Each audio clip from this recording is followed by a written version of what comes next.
Hey, what's going on, guys? It's Steve. So this is pretty much an open-ended question because it's obviously not an obvious question where we can say like, okay, well, LeBron's the best in the world. This one is not obvious because it all depends on how you value a player. Like, for example, the way I value players are different from the way some of you guys value players, and vice versa. So is Chris Paul better than Stephen Curry? Here's the thing to really think about. Let's look at what Stephen Curry brings to the table. First of all, I'd like to say this. He's a really underrated passer. He really is. He's an underrated passer and playmaker. He's a really good floor general. And I think what makes him so underrated is because his three-point shooting ability is so elite. We've never seen anything like it, that people don't recognize his passing ability. The same was sort of like for LeBron until people started to realize, like, whoa, okay, this dude can, you know what I mean? He's averaging 50 in height, but this ain't about LeBron. But you understand what I'm saying. So besides, the playmaking and the passing, what else does he bring to the table? The scoring. Can take over at will. I mean, the dude is averaging 30 last season. I think this season he's averaging like 24. He can probably average 20. He could probably average 30 with his eyes closed if he wanted to, being the number one option. But obviously that's probably not going to happen with Kevin Durant, but still. By the way, Kevin Durant's 20-plus point game streak ended the other day, and it's really sad because that was a long-ass streak, man. But yeah. So Stephen Curry brings a lot to the table, and it's sad that he doesn't get the recognition that he deserves, for playmaking and passing, because he does a lot more than just shoot the basketball. You have to actually watch the games to realize that. At first I was that type of person, like, he's just a shooter, whatever. And then I started watching him more and more. I'm like, okay, wait a minute. I don't see people throwing behind the back alley oops behind his head, like behind the back passes, between the legs, bounce pass. It's crazy. He's a good shooter, good passer. He's a great point guard. Now let's look at what Chris Paul brings to the table. Chris Paul is one of the best defensive point guards in NBA history. It can be argued that he is the best defensive point guard in NBA history. I'm pretty sure so far in his career he already has the most. I'm not sure about this may be wrong, but I'm pretty sure he has the most all defensive team awards for a point guard in NBA history. I'm pretty sure. That may be wrong, but again, I'm confident that it is true. And besides that, yeah, he only averages 18 points per game, but you have to look at the amount of shots he takes. If he took the same amount of shots that Stephen Curry took, he'd probably be averaging the same amount of points. Obviously less assists because, you know what I'm saying, but still. So when you really look at players, you have to dive deeper than just into the stats. So what else does Chris Paul bring to the table besides defense? Besides defense, he's a really good passer. He's a floor general and the best one in the league, and possibly the best one to ever do it. Magic Johnson is up there as well. In terms of playmaking, I would just say it's either them two. LeBron is up there as well, but you know what I mean? It's kind of hard to argue LeBron because he scores more than he play makes, but where Chris Paul and Magic, they really played make more than they scored, even though, they average more points than their assists because it doesn't show up in the box score, the amount of plays. It's weird. But he's the best playmaker in the NBA and one of the best ever, right? They're both elite point guards, top 10 ever. We understand this. So what else does Chris Paul bring to the table? The ability to be a coach while on the floor. There's no doubt about it. Chris Paul is a coach on the floor. I can name 20 million times where this guy yells at people, his own teammates, the refs, whoever. He yells. He hates losing. He gives it his all, and he's really a fierce competitor. He's not like Stephen Curry, all smiley and, obviously they're both competitive, but in terms of a hard competitor, I'm leaning towards Chris Paul.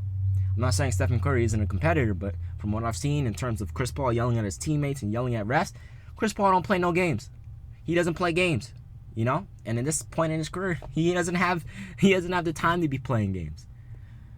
So in terms of that, I give that to Chris Paul. Now in terms also, Chris Paul is also a really good scorer.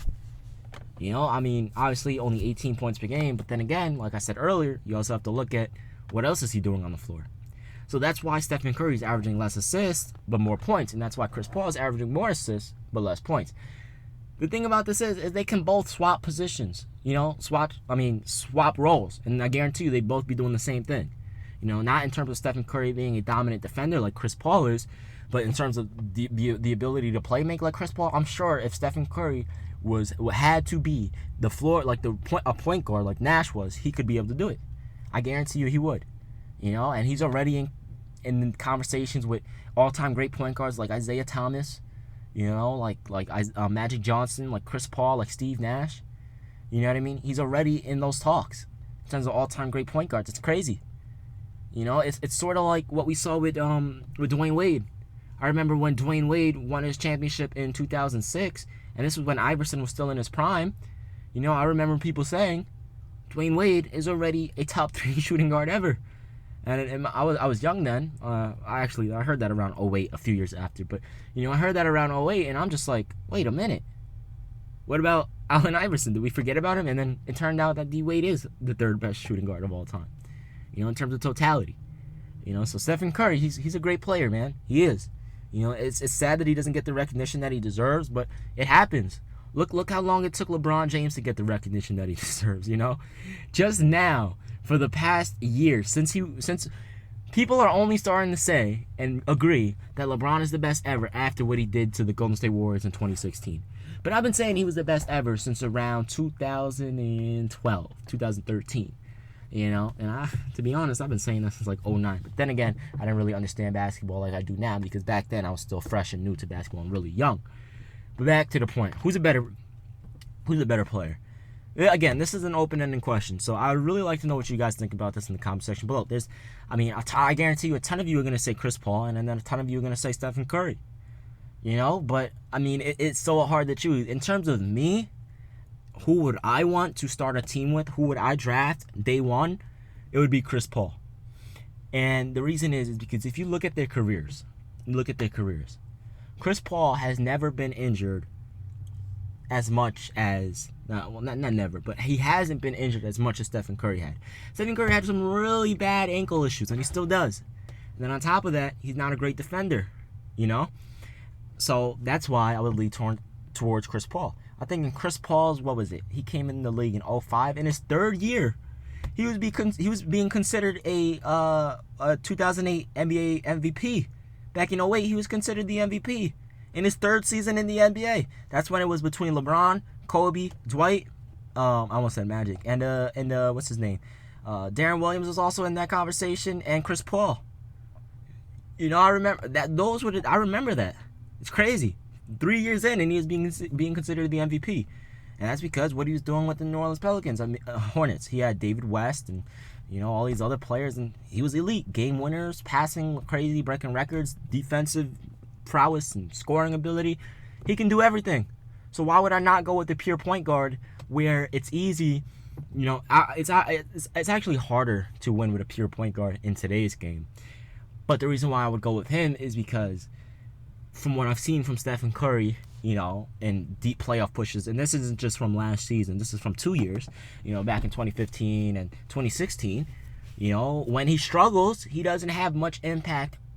When he struggles from the field, he doesn't have that much of an impact. Whereas if Chris Paul were struggling from the field, he would still be defending like crazy, you know? And in terms of Chris Paul, he doesn't have to create all of these matchup nightmares and switches because he can't guard anyone. He can guard everyone, you know? So in terms of that, it's hard because in terms of that, Chris Paul is more valuable, right? But then again, Stephen Curry is better. It's hard because there's a difference between being better and more valuable. So I'll end the video on this. I'll say this. Chris Paul is a more valuable player. That's a fact. He does more on the floor. He helps his team win more than anything. Stephen Curry is a better player. It's that simple. You know, we see this all the time. There are really elite players, but that doesn't mean they're valuable. You know, that doesn't mean they're the most valuable. Look at my man Melo. There's not five players in the NBA that could beat him one-on-one. You know, but that doesn't mean he's the most valuable player. You know, that doesn't mean he's top 5 in terms of value. You know, and I'm not gonna sit here and act like he is. That's just a fact. You know, that's just the way the cookie crumbles. So in terms of that, I'll leave the video out like that. I will say Chris Paul is more valuable, but Stephen Curry is a better player. However, in terms of who would I draft, I would go with Chris Paul. I would love to know what you guys think about this in the comment section below. Would you draft Chris Paul or Stephen Curry? Who do you think is more valuable, Chris Paul or Stephen Curry? Who do you think is a better player, Chris Paul or Stephen Curry? It's been Steve. I appreciate all you guys' support. By the way, I would like to say this. I really appreciate you guys' support on my other channel. It's crazy. You know, I thought I'd be getting like 5 views, and I'm getting like close to 100 views of videos. Some are even 200, and around 20 likes. And I'm just like, okay, this is crazy. And I'm just talking about stories and things like that. So The link will be in the description below if you guys haven't checked it out yet. You know, you guys are liking it, so I appreciate that. You guys are loving me sharing my stories with you guys, so I appreciate that. I love you guys. Thanks for your support. I'm out of here. Peace.